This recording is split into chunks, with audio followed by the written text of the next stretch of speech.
Welcome to my YouTube channel learn math. শুরুতেই বলে রাখি, আমার চ্যানেলের নামটি পরিবর্তন করা হয়েছে। আজকের বিষয়বস্তু হলো ক্লাস 10-এর গোলক অর্থাৎ স্ফিয়ার। গোলক পড়ার আগে ক্লাস 10-এ যারা পরীক্ষা দেবে বছর, পরিমিতি তোমাদের একটু সিলেবাস সম্বন্ধে জানতে হবে। পরিমিতি থেকে 5টে অধ্যায় আছে: আয়তঘন, লম্ববৃত্তাকার চোঙ, গোলক, লম্ববৃত্তাকার শঙ্কু। তো এই চারটেকে নিয়ে আর একটা চারটে তৈরি করা হয়েছে পাঞ্চ করে, বিভিন্ন ঘনবস্তু সংক্রান্ত সমস্যা। এই চারটে এইখানে এই যে লম্ববৃত্তাকার চোঙ, গোলক আর লম্ববৃত্তাকার শঙ্কু, এই তিনটে চ্যাপ্টার যদি তোমরা ভালো করে পড়ে থাকতে পারো তো আর ঘুরে তাকানোর দরকার নেই। পরিমিতি থেকে কিন্তু 8-এর বেশি থাকে। 3টে কোশ্চেন, লং কোশ্চেন থাকে 4 নাম্বার করে, দুটো করতে হয়, মানে 8 নাম্বার। একটু মাথায় রেখো। তো যে কোনো দুটো অধ্যায় যদি ভালো করে করে যাও না, ওখান থেকে পেয়ে যাবে। আর প্রতি বছর গোলক আর লম্ববৃত্তাকার চোঙ থেকে অঙ্ক থাকেই। তো আমি আগের সালের কোশ্চেন দেখাবো তোমাদের। তো আমি সব চ্যাপ্টারগুলো একে একে করাবো। তো আজকের গোলক নিয়ে আলোচনা করব। তো গোলক কি, গোলকের ধর্ম কি, গোলকের বৈশিষ্ট্য কি, এইগুলো জানবো। তো কিছু অঙ্ক করব। আমাকে বলো গোলকটা কি। প্রথমে আমি একটা উদাহরণ দেব, ফুটবল। ফুটবলটা এই যে বল, ক্রিকেট বল, এগুলো গোলক। তো গোলক কাকে বলবো? একটা সহজ করে সংজ্ঞা দিতে পারি না, কি বললাম? গোলক নির্দিষ্ট ব্যাসার্ধকে কেন্দ্র করে যে ত্রিমাত্রিক সুষম বক্রতল পাওয়া যায় তাকে গোলক বলে। ধরো এই একটা ব্যাসার্ধ, এইটাকে কেন্দ্র করে যে সুষম গোলক, সেটা কি ত্রিমাত্রিক হবে, মানে দৈর্ঘ্য, প্রস্থ, উচ্চতা, তিনটে তল থাকবে। আমরা এইটা 2D হয়ে গেল, মানে বৃত্ত, কিন্তু আমি বলছি গোলক। এইবার গোলক সংক্রান্ত কিছু সূত্র জানবো। সমগ্র তলের ক্ষেত্রফল সূত্র হলো 4πr² বর্গ একক। এই 4πr² হলো কোথা থেকে? না, তুমি একটা গোলককে সুতো, সেই যেরকম লাটিমে সুতো জোড়ায়, ওরম সুতো তুমি জড়িয়ে জড়িয়ে এক প্রান্ত থেকে অন্য প্রান্তেতে গেলে, তাহলে টোটাল একটা সুতো পেলে। ওই একই ব্যাসার্ধের যদি তুমি একটা এরকম বৃত্ত কল্পনা করো, গোলকের গায়ে সুতো জোড়ালে, সেটা যদি আর ব্যাসার্ধের হয়, তুমি ওই আর ব্যাসার্ধের একটি বৃত্ত তৈরি করলে যে ক্ষেত্রফলটা পাবো, বৃত্তের ক্ষেত্রফল আমরা জানি πr²। আর টোটাল যে সুতোটা লেগেছে না, ওই সুতো দিয়ে তুমি এরকম 4টে বৃত্ত তৈরি করতে পারবে। তার জন্য ক্ষেত্রফলটাকে 4 গুণ করা হয়েছে, 4πr²। আয়তনের সূত্র 4/3πr³ ঘন একক। এবার আসবো অর্ধগোলকের ক্ষেত্রফল। তার আগে একটা ছবি দেখবো অর্ধগোলক কিরকম। ধরো একটা বাটি, মানে কি এইখানে ফাঁকা। অর্ধগোলকের তাহলে একটা বক্রতল হবে আর একটা সমগ্রতল। সমগ্রতল হতে গেলে এই উপরের ক্ষেত্রফলটাকে নিতে হবে, তাহলে সেটা নিরেট হতে হবে। তাহলে অর্ধগোলকের বক্রতলের ক্ষেত্রফল কি হবে বলো?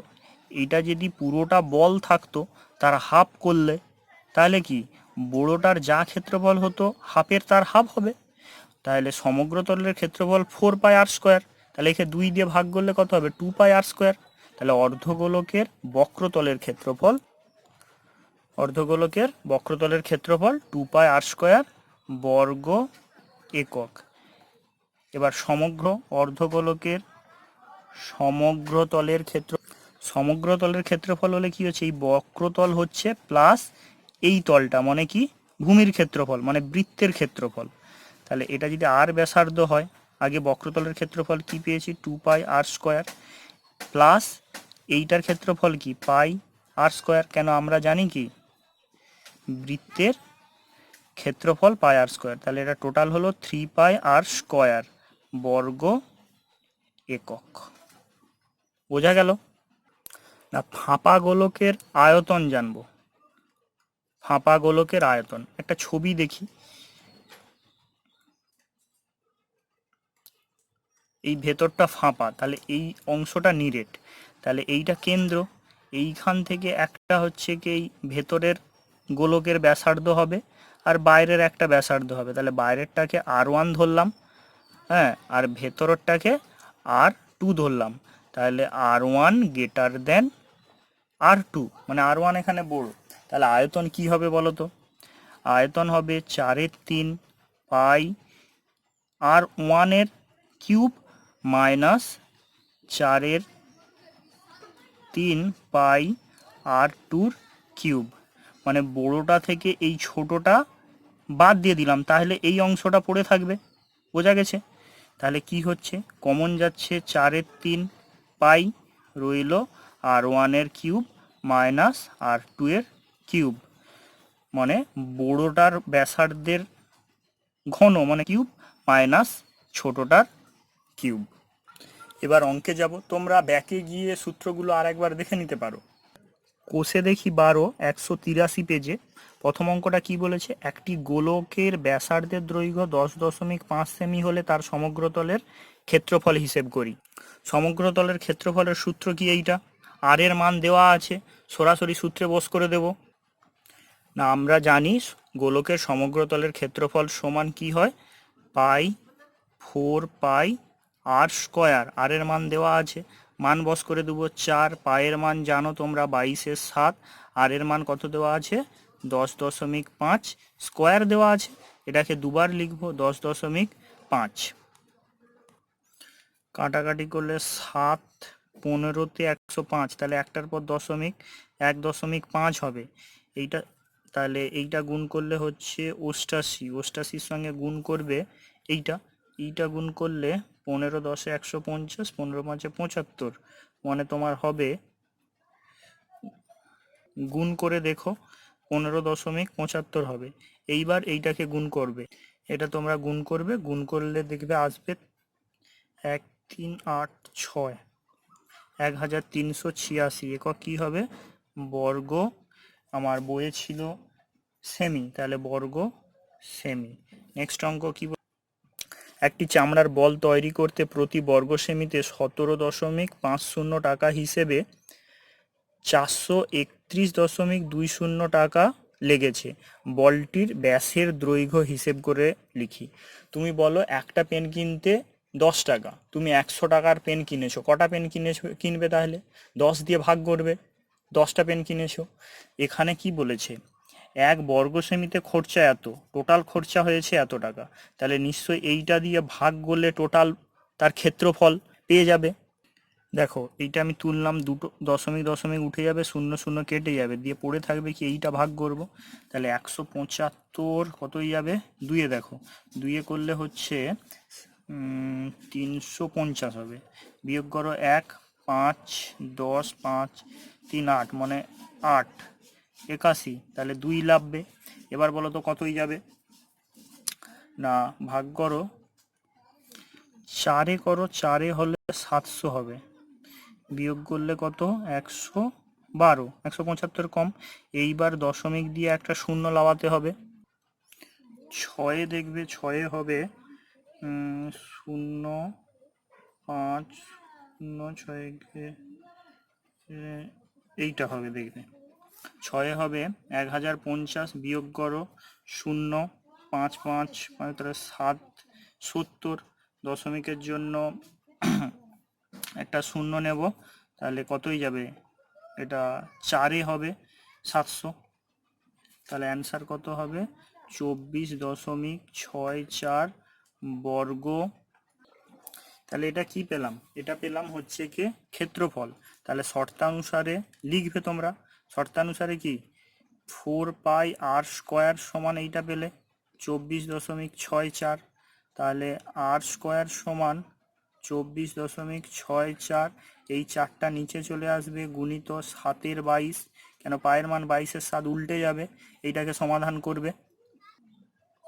11 দুগুণে 22, 11 দুগুণে 22, তাহলে 2 রইল 4, এখানে দশমিক বসে যাবে, 11 দুগুণে 22 4, 11 4-এ 44, এবার আবার কাটাকাটি যাবে, কাটাকাটি গেলে এটা কত হবে, 2 1-এ 2, দশমিক 2 1-এ 2, 2 দুগুণে 4, চারে 4, দুগানে 8, তাহলে পড়ে থাকবে 3, 4 8 32, তাহলে এর আগে দশমিক বসবে, তাহলে থাকবে কত 0.08 গুণিত 7। এটাকে স্কোয়ার করতে হবে, স্কোয়ার করতে গেলে কি দেখো তো, ও এটাকে লিখবো আর সমান √28, 7 4 28, তাহলে দশমিক তুললে নিচে 100 হবে, এই দশমিক তুললে নিচে 100 হবে। তাহলে দেখো 7 গুণিত 4 গুণিত 7, নিচে কত 10 গুণিত 10, তাহলে উপর থেকে একটা 7 একটা 2, মানে 7 দুগানে 14/10, আর এর মান কত হলো 14/10, মানে এইটাকে লিখতে পারি 1.4। তাহলে ব্যাসার্ধ 1.4, ব্যাস তাহলে কত হচ্ছে, ব্যাস মানে 2r। হ্যাঁ, এইখান থেকে এতটা একটা যদি বৃত্ত ধরি বা গোলক, এইখান থেকে এইটা যদি ব্যাসার্ধ হয়, এ পাশে ঠিক ততটাই হবে, তাহলে 2r হবে। তাহলে এটাকে 14 দুগানে 28, মানে 2.8। এককটা কি হচ্ছে, এককটা হচ্ছে আমাদের সেমি। চলো নেক্সট অঙ্ক। 3-এর দাগে বলছে স্কুলে শটপাট খেলার জন্য যে বলটি ব্যবহার করা হয় তার ব্যাসের দৈর্ঘ্য 7 সেমি হলে বলটি কত ঘন সেমি লোহা আছে হিসেব করো। মানে কি, তার মধ্যে কতটা পরিমাণ পদার্থ আছে, মানে কি চেয়েছে বলো তো, আয়তন চেয়েছে। তাহলে চলো অঙ্কতে যাওয়া যাক।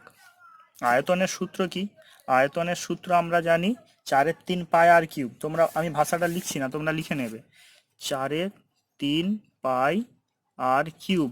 ডাটাগুলো কি কি দেওয়া আছে না, তার এবার আমি মান বসাবো, কি 4/3 পায়ের মান 22/7, আর এর মান কত তাহলে হবে 7/2 হবে, তাই না? কেন ব্যাস বলেছে, ব্যাসার্ধ 7/2 হবে। এটা কিউব মানে 3 বার লিখে দেব। দেখো এবার কাটাকাটি করে দাও, একটা 7 একটা 7 কেটে গেল, 2 11তে 22, 2 2 4, 4 4 কেটে গেল, তাহলে উপরে পড়ে আছে কত 11 গুণিত 7 গুণিত 7/3। এইটাকে গুণ করলে কি হচ্ছে দেখো, 11 7 77 গুণিত 7/3। 77কে এভাবে ভেঙে নাও, 70 প্লাস 7, সেটাকে গুণ করব কত দিয়ে, 7 দিয়ে। তাহলে 7 7 49 প্লাস কত হচ্ছে 7 7 49, মানে এইখানটায় যদি আমি যোগ করি, এটা রাফে করে নিলে ভালো হতো, যোগ করলে কত হবে 9, তারপর হচ্ছে গিয়ে 9 4 13, 3 হাতে রইল 1, 5 হচ্ছে কত 539। তাহলে আমার ছিল 539/3, এটাকে 3 দিয়ে ভাগ করে দাও, 3 দিয়ে ভাগ করলে কত হবে 3 একে 3, তাহলে 2 রয়ে গেছে 23, 3 3 7 21, 21 22 23, 2 হলো 29, 3 লং 27, উপরে 2/3। এইটা কি হবে ঘন ঘন সেমি। চলো নেক্সট অঙ্ক। 4-এর দাগে কি বলেছে, 28 সেমি দৈর্ঘ্য ব্যাস বিশিষ্ট, বলছে ব্যাস বিশিষ্ট নট ব্যাসার্ধ, ব্যাস বিশিষ্ট একটি নিরেট গোলক জলে সম্পূর্ণভাবে নিমজ্জিত করলে যে পরিমাণ জল অপসারিত করবে তা নির্ণয় করো। এখানেও ঠিক আয়তন, তুমি 1 বালতি জল হাত ডুবিয়ে দিয়েছো, তাহলে জল উপচে যাচ্ছে, কেন পড়ছে, তোমার হাতের আয়তনটা ওর মধ্যে ঢুকছে, তাহলে বেশি হয়ে যাচ্ছে, তোমার হাতের সমান আয়তনের মাপে জল উপচে পড়ে যাবে। তাহলে ঠিক এটা 3-এর দাগের মতন অঙ্ক। তাহলে কি গোলকের সমান আয়তনের জল অপসারিত হবে, এইখানটায় আমরা জানি, এই ভাষাটা কেটে দাও, দিয়ে লেখো আমরা জানি গোলকের আয়তন কি 4/3 পাই আর কিউব, আর বলতে এখানে 14 ব্যাসার্ধ। তাহলে মান যদি বস করে দিই, 4/3 গুণিত 22/7 গুণিত 14 গুণিত 14 গুণিত 14, 7 দুগুণে 14। এটা তোমরা নিজেরা গুণ করবে, আমি গুণ করে আর সময় নষ্ট করছি না। গুণ করলে দেখবে এইটা আসবে 34,496/3 আসবে। এটাকে ভাগ করবে, যেটা অ্যান্সার হবে সেটা অ্যান্সার, এককটা লিখে দিবে ঘন সেমি লিখে দেবে, তোমরা নিজেরা গুণ করবে। 5-এর দাগে বলছে কোনো গোলাকার গ্যাস বেলুন ফোলানোর সময় তার ব্যাসার্ধের দৈর্ঘ্য 7 সেমি থেকে 21 সেমি হলো। বেলুনটি পূর্ব পরের সমগ্র তলের ক্ষেত্রফলের অনুপাত। তাহলে তোমরা লিখবে আমরা জানি যে বেলুনের সমগ্র তলের ক্ষেত্রফল। যদি নাও জানো এটা লিখে দিবে আমরা জানি। তাহলে কি একটা ব্যাসার্ধ, তাহলে R1 কত বলে দেওয়া আছে 7, আর R2 সমান কত বলে দেওয়া আছে 21। এখানে বলো R2টা বড় R1 এর থেকে, তাহলে R2 গ্রেটার দ্যান R1। আমরা জানি গোলকের সমগ্র তলের ক্ষেত্রফল কি না 4 পাই R1 এর square is two 4 pi R2 এর স্কোয়ার। কেন বলছে অনুপাত চেয়েছে, দেখো দুপাশ থেকে 4 পাই কেটে যাবে, কত সহজ হয়ে গেল। তাহলে R1 এর মান কত 7 এর স্কোয়ার, তাহলে 7 এর স্কোয়ার ইজ টু 21 এর স্কোয়ার। এইগুলো দেখবে বলেই দেওয়া আছে, ব্যাসার্ধ বলে দেওয়া আছে। তাহলে আমি এটাকে লিখতে পারি 7 এর স্কোয়ার ইজ টু 21কে লিখতে পারি 7 গুণিত 3 স্কোয়ার, 7 3 21 হয়ে গেল। তাহলে দেখো 7 স্কোয়ার ইজ টু, এটাকে ভেঙে দিতে পারি 7 স্কোয়ার গুণিত 3 স্কোয়ার। তাহলে দেখো দুপাশ থেকে 7 স্কোয়ার কেটে গেল, তাহলে এদিকে রইল 1 ইজ টু 3 স্কোয়ার মানে 9। তাহলে এই পাশে R2 ধরছিলাম, মানে এ পাশে পরের। অনুপাত কার চেয়েছে পূর্বে ও পরে, মানে ফুলানোর আগে ফুলানোর পরে। কোশ্চেন ঘুরিয়ে দিতে পারে পরে ও পূর্বে, তখন তোমাকে এই পার্টটা আগে লিখতে হবে, এই পার্টটা পরে লিখতে হবে। তাহলে উত্তর হবে 9:1। তাহলে উত্তর যা চেয়েছে তাই লিখবো, বেলুনটির পূর্বে ও পরে সমগ্রতলের ক্ষেত্রফলের অনুপাত 1:9। এর পরবর্তী পার্টে এই গোলক প্রায় কমপ্লিট করে দেওয়া হবে। আর যদি তোমাদের মনে হয় আজকের পর্বটি তোমাদের একটু হেল্পফুল হয়েছে, তাহলে তোমরা তোমাদের বন্ধুর সঙ্গে শেয়ার করবে, যাতে সবাই উপকৃত হয়। বাড়িতে থাকো, সুস্থ থাকো, ধন্যবাদ।